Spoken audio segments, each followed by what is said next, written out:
Alright, so this is where we are after we completed the shader for the raspberry.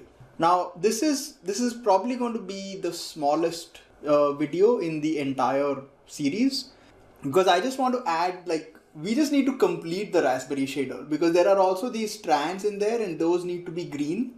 So I just want to take care of that. So that's not going to be like a very complicated thing to do, but we still need to do it. So what we'll do is, let me just hide stuff again. So I'll go to camera 2 and we will hide all of this. And let me just come into the berry and yeah, let's do one thing. Let's just look at the main thing here and hide other objects.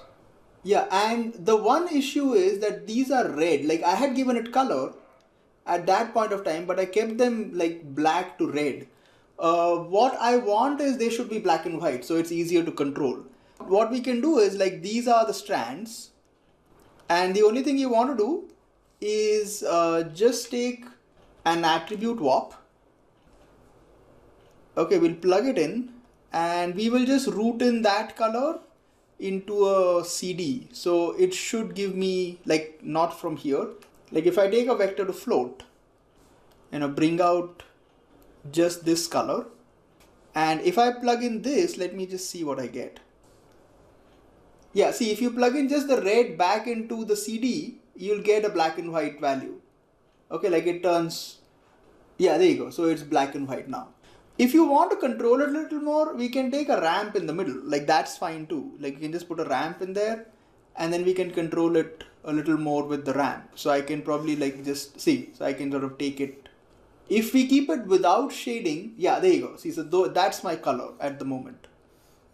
Yeah, so I think this is okay. Okay, and then let's just build our material.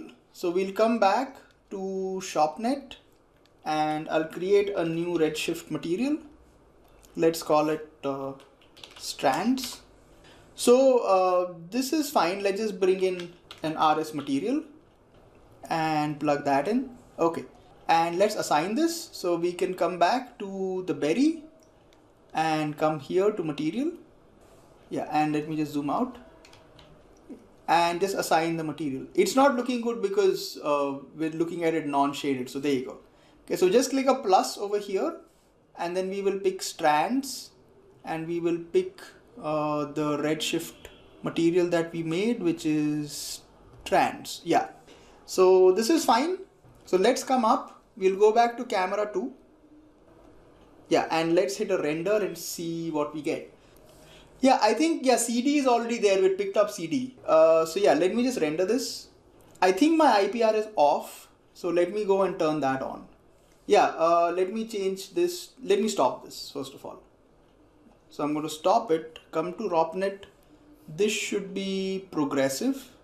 Okay, and switch this to camera 2 and hit render. So let me just zoom in over here. Yeah, like a really small part of it.